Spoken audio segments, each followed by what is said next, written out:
কৃষ্ণপক্ষের অষ্টমী তিথি। দুপুর রাত্রে গাঁয়ের জমিদার বাড়িতে ডাকাত পড়ল। 25 জন ঘোড়সওয়ার ডাকাত মশাল জ্বালিয়ে বাড়ি ঘেরাও করল।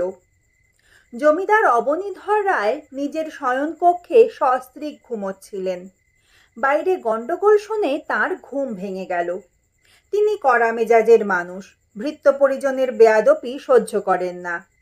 ভাবলেন চাকর এবং দারোয়ানেরা মদ খেয়ে বাইরে হুল্লোড় করছে। তিনি ঘুম চোখে ঘরের দোর খুলে সদর বারান্দায় বেরিয়ে এলেন। ডাকাতের সর্দার এবং তার কয়েকজন সঙ্গী ওঁত পেতেছিল। তারা একসঙ্গে তার ঘাড়ে লাফিয়ে পড়ল। অবনীধর ধরাশায়ী হলেন। ডাকাতেরা তাকে টেনে তুলে দালানের একটা থামে দড়ি দিয়ে আষ্টে পৃষ্ঠে বাঁধল। জমিদার বাবু চিৎকার করে চাকরদের নাম ধরে ডাকতে লাগলেন, কিন্তু কেউ এলো না। ডাকাত সর্দার অট্টহাসি হেসে বলল, কাকে ডাকছো? হ্যাঁ, কেউ নেই, সব পালিয়েছে। তারপর নিজের দলের লোকেদের বলল, লুট আরম্ভ করো। টাকা কড়ি সোনাদানা সব নেবে, বাজে মাল নেবে না, যাও। লুটপাট শুরু হয়ে গেল। ডাকাতের সর্দার জমিদারের শয়ন কক্ষে প্রবেশ করল। শখানেক বছর আগেকার ঘটনা। সিপাহী যুদ্ধের আগুন নিভেছে, কিন্তু ছাই ঠান্ডা হয়নি। যেসব সিপাহী ইংরেজের বিরুদ্ধে লড়েছিল, তাদের মধ্যে অনেকেই শ্যাম কুল দুই হারিয়েছে। বেশিরভাগই যুদ্ধবৃত্তি ছেড়ে নিজের গায়ে গিয়ে লুকিয়ে আছে।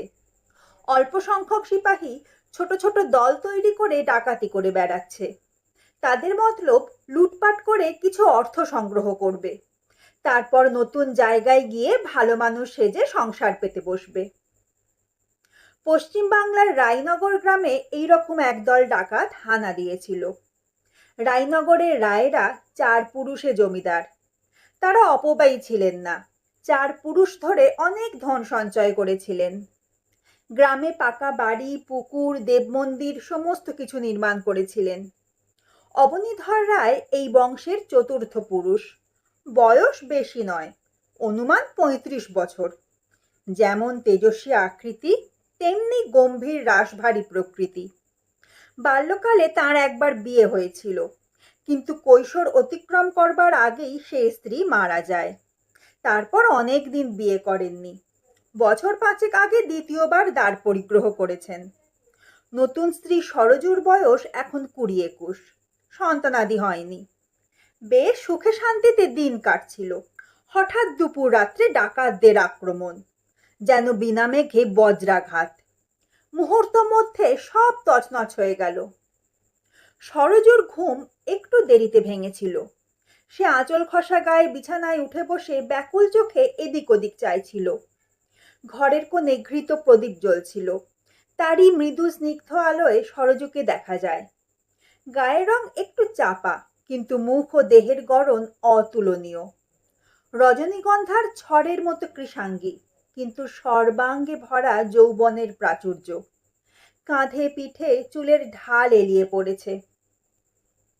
বাঁ হাতে মশাল, ডান হাতে প্রকাণ্ড কাটারি নিয়ে একটা দৈত্যের মতো লোক ঘরে ঢুকছে দেখে সরজু ভয় পেয়ে চিৎকার করে উঠল, কে কে তুমি? কি চাও? ডাকাতের সর্দার উত্তর দিল না। রক্তাভ চোখ মেলে খাটের দিকে এগিয়ে আসতে লাগলো। সরজু গলার মধ্যে অব্যক্ত শব্দ করে আঁচলে মুখ ঢাকল। এই ভীষণাকৃতি লোকটার দিকে তাকাতেও ভয় করে। লোকটা খাটের পাশে এসে দাঁড়ালো। কিছুক্ষণ সরজুর স্খলিত বসন অর্ধনগ্ন দেহের পানে চেয়ে থেকে কর্কশ স্বরে বলল, মুখ খোলো, নইলে কাপড়ে আগুন লাগিয়ে দেব। কাঁপতে কাঁপতে সরজু মুখ খুলল, কিন্তু চোখ বুজে রইল।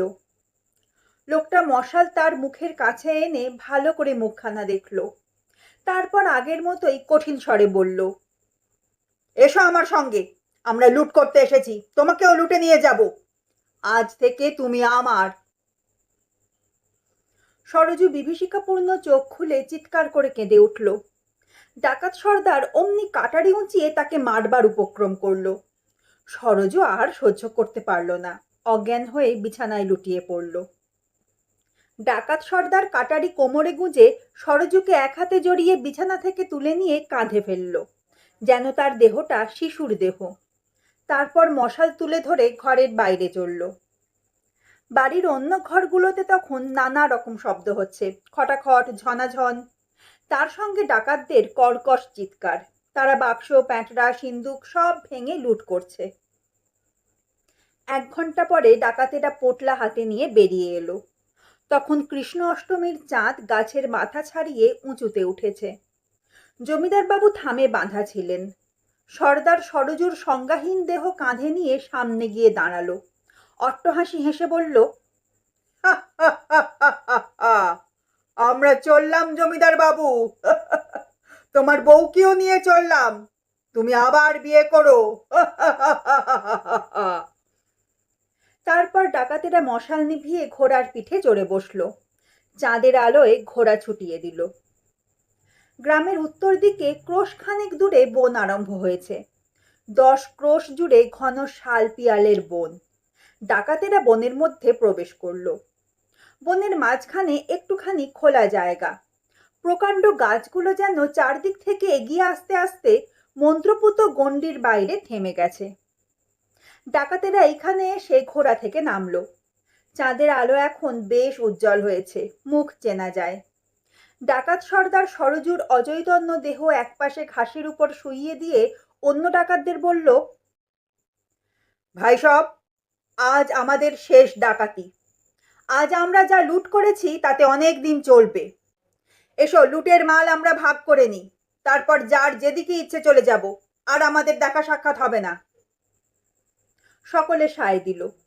তারপরে লুটের সোনা, রূপো, গয়না, টাকা, মোহর সমস্ত কিছু সমান ভাগ করে যে যার পুঁটুলিতে বাঁধল। ঘোড়ায় চড়ে একে একে দুয়ে দুয়ে ভিন্ন ভিন্ন দিকে চলে গেল। রয়ে গেল কেবল সর্দার। সকলে অন্তর্হিত হবার পর সর্দার সরজুর পাশে ঘাসের ওপর গিয়ে বসল। সরজুর দেহ শিথিল, মুখে গভীর নিদ্রার ভাবহীনতা।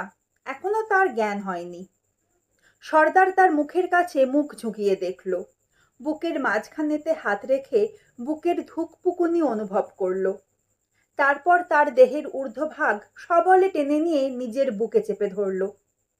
এই সময় সরজুর জ্ঞান হলো। তার শরীরের স্নায়ুপেশি শক্ত হলো। সে চোখ খুলে চাইল, তারপর শিউরে উঠে চোখ বন্ধ করল। তার শরীর আবার শিথিল হয়ে এলিয়ে পড়ল। সর্দার সেই অবস্থাতেই সরজুকে পাঁজাকোলা করে তুলে উঠে দাঁড়ালো। একবার চারদিকে ঘাড় ফেরালো। কেউ কোথাও নেই। কেবল ঘোড়াটা চাঁদের আলোয় কিছু দূরে দাঁড়িয়ে আছে। সর্দার তখন সরজুকে বুকের কাছে নিয়ে একটা গাছের অন্ধকার ছায়ার দিকে চলল। রাত্রি শেষ হয়ে আসছে। চাঁদ পশ্চিম দিকে একটু ঢলেছে। বনের মধ্যে পাখিরা থেকে থেকে ডেকে উঠছে। সর্দার সরজুকে কাঁধে ফেলে গাছের ছায়া থেকে বেরিয়ে এলো। ঘোড়ার কাছে এসে এক লাফে ঘোড়ার পিঠে চড়ে বসলো। তারপর উত্তর দিক লক্ষ্য করে ঘোড়া চালালো। জমিদার অবনীধর রায় সারা রাত্রি থামে বাঁধা রইলেন। তার চাকর বাকর ডাকাতদের সাড়া পেয়ে পালিয়েছিল। তারা আর ফিরে এলো না। ডাকাতদের হাতে যদি বা প্রাণ বেঁচেছে, ফিরে এলে মালিকের হাতে প্রাণ যাবে। তারা দেশান্তরী হলো। রাত্রে গ্রামবাসীরা সবাই জানতে পেরেছিল যে জমিদার বাড়িতে ডাকাত পড়েছে, কিন্তু কেউ দ্বার খোলেনি। সূর্যোদয়ের পর যখন তারা নিঃসংশয় বুঝল যে ডাকাতেরা চলে গেছে, তখন গুটি গুটি এসে জমিদারের বাড়িতে উপস্থিত হলো। ডাকাত পড়েছিল শুনে তারা ঘোর বিস্ময় প্রকাশ করল। তারপর জমিদার বাবুর বন্ধন খুলে দিল। অবনীধর রায় গুরুতর আহত হননি বটে, কিন্তু তার দেহ অক্ষত ছিল না। উপরন্তু তার দেহের চেয়ে মনের ক্ষতই বেশি হয়েছিল। গ্রামবাসীরা যখন শুনল যে ডাকাতেরা তার স্ত্রীকে ধরে নিয়ে গেছে, তখন তাদের বিস্ময় ও হাহুতাশ চতুর্গুণ বেড়ে গেল। একজন মাতব্বর লোক বলল, কালে কালে এসব হচ্ছে কি? হ্যাঁ, আগেও ডাকাত পড়তো, কিন্তু তারা মেয়ে মানুষের গায়ে হাত দিত না। এরা নিশ্চয়ই বাংলাদেশের ডাকাত নয়, চাষারে খোট্টা ডাকাত, তাই এত আস্পর্ধা। জমিদার বাবু বললেন, ডাকাতের সর্দারকে আমি চিনতে পেরেছি। হ্যাঁ, চিনতে পেরেছেন? কে কে? খগেশ্বর নন্দী। হ্যাঁ, খগা? খগা নন্দী? তার এই কাজ? 10 বছর আগে খগা ওই গ্রামেরই ছেলে ছিল। জন্মাবধি দুরন্ত এবং দুশ্শীল। যতই তার বয়স বাড়তে লাগলো ততই সে অসহ্য রকম দুরাচার হয়ে উঠল। তারপর একদিন সে এমন একটা অকথ্য দুষ্কার্য করল যে জমিদার অবনীধর বাবু তাকে গ্রাম থেকে তাড়িয়ে দিলেন। গ্রামে এক বুড়ি পিসি ছাড়া খগার কেউ ছিল না। সে গ্রাম ছেড়ে চলে গেল। শহরে গিয়ে ইংরেজের সিপাহী দলে ভর্তি হলো। সেই থেকে গ্রামের লোক তার আর কোনো খবর রাখতো না। এতদিন পরে আবার তার আবির্ভাব। সপ্তাহখানেকের মধ্যে জমিদার বাবু সুস্থ হয়ে উঠলেন, কিন্তু তার মনের মধ্যে আগুন জ্বলছে। 4 পুরুষের সঞ্চিত টাকা কড়ি সোনাদানা গিয়েছে, যাক, জমিদারি আছে, টাকা আবার হবে। কিন্তু ডাকাত তার স্ত্রীকে অপহরণ করে নিয়ে গেছে, এই মর্মাদহ নিরন্তর তাকে দগ্ধ করছে। সতীসাধ্যী সরজু অবশ্য আত্মহত্যা করেছে, কিন্তু খগা যতদিন বেঁচে আছে ততদিন তার বুকের আগুন নিভবে না। অবনীধর রায় চারদিকে গুপ্তচর পাঠালেন। অল্প দিনের মধ্যেই 2-3 জন গুপ্তচর ফিরে এসে খবর দিল যে ডাকাতের দল ছত্রভঙ্গ হয়ে পড়েছে। যার যেদিকে খুশি চলে গেছে। অনেক টাকা পেয়েছে তারা, আর তারা ডাকাতি করবে না। কিন্তু খগানন্দী কোথায় গেছে কেউ খবর দিতে পারল না। জমিদার 1000 টাকা পুরস্কার ঘোষণা করলেন, তবু খগানন্দীর পাত্তা পাওয়া গেল না। জমিদার স্থির বুদ্ধি লোক। তিনি বাছা বাছা 4 জন ভোজপুরি জোয়ান জোগাড় করলেন। তারা এমন লোক যে খুন জখমে পিছপাও হবে না। তাদের কর্তব্যকর্ম বুঝিয়ে দিয়ে তাদের হাতে একখানি করে কাটারি দিলেন। নিজের কোমরে তলোয়ার বাঁধলেন। তারপর 5 জনে ঘোড়ায় চড়ে বেরিয়ে পড়লেন। ঘরে বসে খগানন্দীকে ধরা যাবে না। গ্রামে গ্রামে শহরে শহরে তাকে খুঁজে বেড়াতে হবে। মাস 3 জমিদারের বাড়ি বন্ধই রইল। তারপর তিনি সঙ্গীদের নিয়ে ফিরে এলেন। খগেশ্বরকে পাওয়া যায়নি। বাড়ি ফিরে এসে তিনি মাসখানেক বিশ্রাম করলেন, তারপর আবার বেরুলেন। এইভাবে চলতে লাগলো। মাসের পর মাস কাটলো, বছরের পর বছর ঘুরে গেল, কিন্তু খগার সন্ধান মিলল না। দেখতে দেখতে 3 বছর কেটে গেল। রায়নগর থেকে আন্দাজ 40 ক্রোশ উত্তরে গঙ্গার কূলে একটি গ্রাম। গ্রাম না বলে পল্লী বললেই ভালো হয়। 20-25টি মাটির কুটির ঘিরে ক্ষেত খামার, পিছনে জঙ্গল, সামনে গঙ্গা। এই পল্লীর পূর্ব দিকে ক্রোশ 2 দূরে গঙ্গার ধারে একটি ছোট নগর আছে। পল্লীর অধিবাসীরা অর্ধসভ্য আদিম জাতির মানুষ। তারা চাষবাস করে, আবার তীরধনুক নিয়ে বনে শিকারও করে। কদাচিৎ গঙ্গায় তগি ফেলে মাছ ধরে খায়।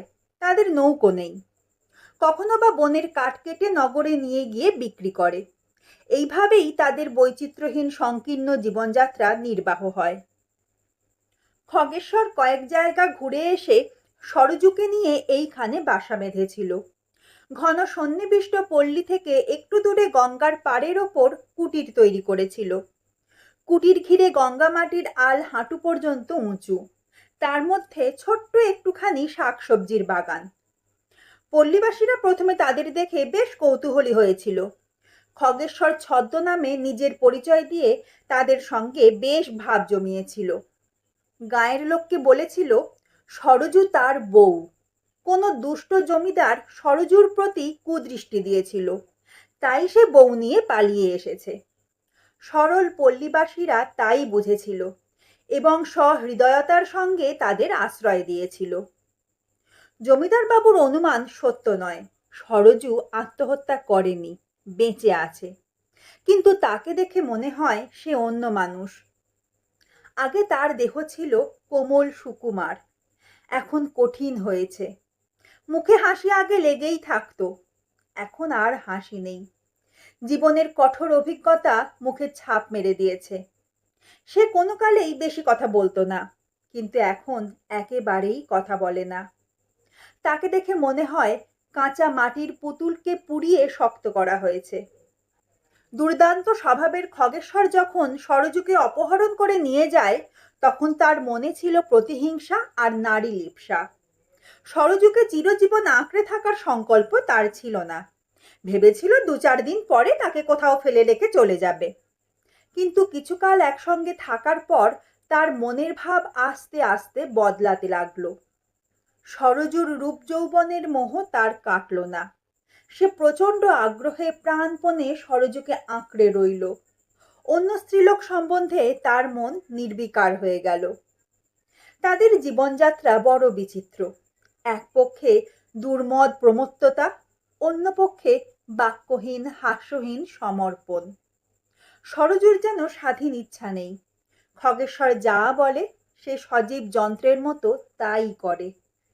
খগেশ্বর তার দেহ 2 বাহুর মধ্যে নিয়ে নিষ্পেষিত করে, কিন্তু তার মনের মধ্যে কি হচ্ছে জানতে পারে না। রমণীর মন। কিছুদিন গঙ্গা তীরের কুটিরে কাটাবার পর একদিন খগেশ্বর সরযুকে বলল, একটা মতলব ঠাউরেছি। আমি নগরে যাচ্ছি, ফিরতে বেলা গড়িয়ে যাবে। তুমি রেঁধে বেড়ে রেখো, এসে খাবো। সরযু কোনো প্রশ্ন করল না, কেবল ঘাড় নাড়ল। খগেশ্বর টাকার গেঁজে কোমরে বাঁধল, কাঁধে চাদর ফেলে গঙ্গার ধার বেয়ে ভাটির মুখে চলল। এর আগে খগেশ্বর কখনো সরযুকে ছেড়ে বেশি দূরে যায়নি। এখন সে বুঝেছে সরযু তাকে ছেড়ে পালাতে পারবে না। কোথায় পালাবে? দুপুর পেরিয়ে যাবার পর সরযু ঘরের কাজ সেরে গঙ্গার ধারে গিয়ে বসল। সূর্যের তাপ এখন বেশি নয়। গঙ্গার জলছোঁয়া ঝিরিঝিরি বাতাস বেশ ঠান্ডা। সরযু দূরের দিকে চেয়ে বসে রইল। চুলে একটু জট পড়েছে। প্রসাধনের কোনো চেষ্টা নেই, তবু তাকে দেখতে ভালো লাগে। অনেকক্ষণ বসে থাকার পর সে দেখতে পেল দূরে ভাটির দিকে গঙ্গার ধারা যেখানে বাঁক নিয়েছে সেইখানে একটি জেলে ডিঙি দেখা দিয়েছে। ডিঙিতে কেবল একটি মানুষ, সে দাঁড় টানছে। সরযুর দিক থেকে তার পিঠ দেখা যাচ্ছে, মুখ দেখা যাচ্ছে না। ডিঙি আরো কাছে এলে সরযু চিনতে পারল মানুষটা খগেশ্বর। তার ঘামে ভেজা গায়ে সূর্যের আলো চকচক করছে। 2 বলিষ্ঠ বাহুতে 2টি দাঁড় ধরে সে উজান বেয়ে এগিয়ে এসেছে।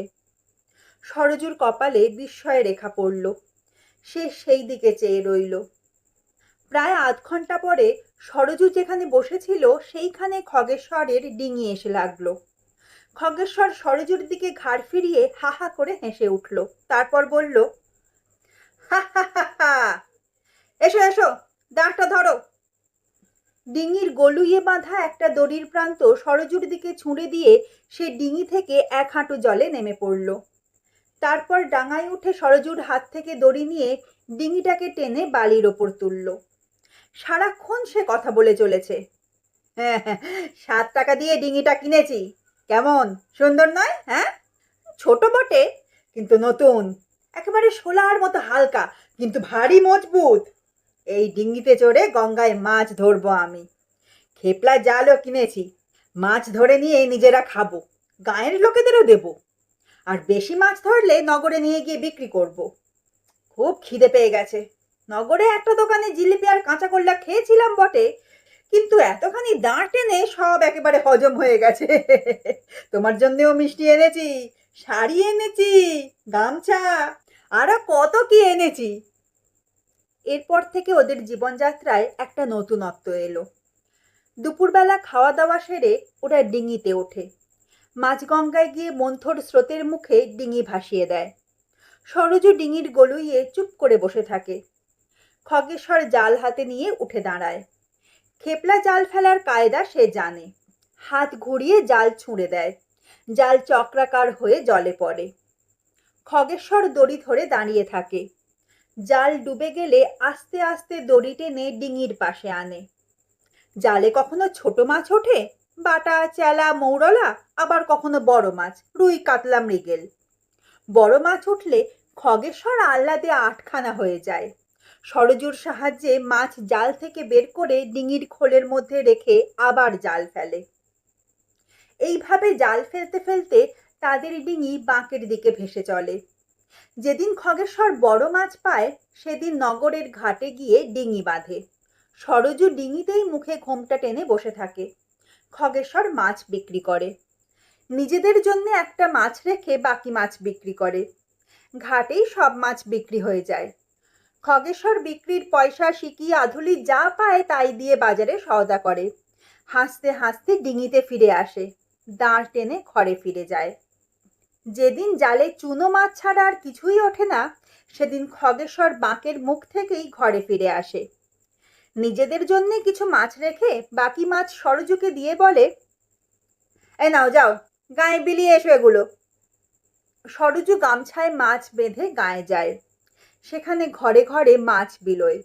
গাঁয়ের মেয়েরা কলকলিয়ে তার সঙ্গে গল্প করে, তাকে কলাটা মূলোটা দেয়। তাই নিয়ে সরজু ফিরে আসে। রাত্রির খাওয়া শেষ হলে সরজু নদীতে গিয়ে বাসন মেজে আনে। তারপর রাত্রি কাটে খগেশ্বরের বাহুবন্ধনের মধ্যে।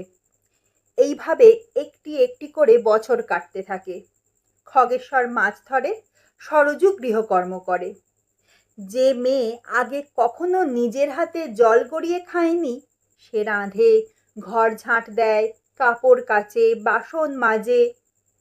আগেকার কথা তার মনে পড়ে কিনা কে জানে। 3 বছর কেটে গেল। আষাঢ় মাস আরম্ভ হয়েছে। আকাশে নতুন মেঘ। বিকেল বেলার দিকে বৃষ্টি নামে। গঙ্গায় ইলিশ মাছ দেখা দিয়েছে। এই দিন ভোরবেলা খগেশ্বর সরজুকে নিয়ে মাছ ধরতে বেরুলো। আকাশ মেঘে ঢাকা, ইলশে গুড়ি বৃষ্টি পড়ছে। ইলিশ মাছ ধরার এই সময়। 4-5 বার জাল ফেলতেই গোটা 25 ইলিশ জালে উঠল। খগেশ্বর অট্টহাসি হেসে বলল, আজ কার মুখ দেখে উঠেছিলাম কে জানে। চলো ঘরে ফিরি, আজ আর নগরে যাব না। গাঁয়ের লোকেরা আমাদের অনেক দেয় থয়ে, আজ ওদের পেট ভরে ইলিশ মাছ খাওয়াবো। ঘরে ফিরে সরজু একটি মাছ কুটে রাঁধতে বসলো। রান্না হলে খগেশ্বর ইলিশ মাছের রাই ঝাল খেয়ে বিছানায় লম্বা হলো। সরজু নিজে খেয়ে নদীতে বাসন মাজলো। ততক্ষণে বেলা প্রায় 3 প্রহর। সরজু তখন একটা চুবড়িতে ইলিশ মাছগুলি নিয়ে চুবড়ি কাঁখে গাঁয়ে গেল। সরজুকে দেখে গাঁয়ের মেয়েরা কোলাহল করে যে যার ঘর থেকে বেরিয়ে এলো। ইলিশ মাছ পেয়ে সবাই আনন্দে দিশেহারা। মাছ ভাগ করে নিয়ে তারা বকুল গাছের তলায় সরজুকে ঘিরে গল্প করতে বসলো। হাসি গল্পে ঘণ্টাখানেক কেটেও গেল। কয়েকটি বালিকা গাঁয়ের দক্ষিণ প্রান্তের মাঠে খেলা করছিল। তারা হঠাৎ ছুটতে ছুটতে এসে হাঁপাতে হাঁপাতে বলল, ঘোড়ায় চড়ে 5 জন লোক আসছে। 5 জন ঘোড়সওয়ার! এমন অভাবনীয় ব্যাপার এই গাঁয়ে আগে কখনো ঘটেনি। মেয়েরা বাঁধ ভাঙা জলের মতো সেই দিকে ছুটল। কেবল সরজু একা বকুলতলায় বসে রইল। ঘোড়সওয়ার শুনেই সরজুর মনে খটকা লেগেছিল। সে আস্তে আস্তে উঠে একটি কুটিরের পিছনে লুকিয়ে রইল। কিছুক্ষণ পরেই মেয়েদের কলকলানির সঙ্গে ঘোড়ার আওয়াজ শোনা গেল। সরজু আড়াল থেকে কান পেতে শুনতে লাগলো। তারপরই শুনতে পেল একজন পুরুষের গম্ভীর গলা। এ গাঁয়ে খগেশ্বর নন্দী নামে কেউ থাকে? অত্যন্ত পরিচিত গলা। সরজু আর দাঁড়ালো না। সকলের দৃষ্টি এড়িয়ে নিজের কুটিরের দিকে ছুটল।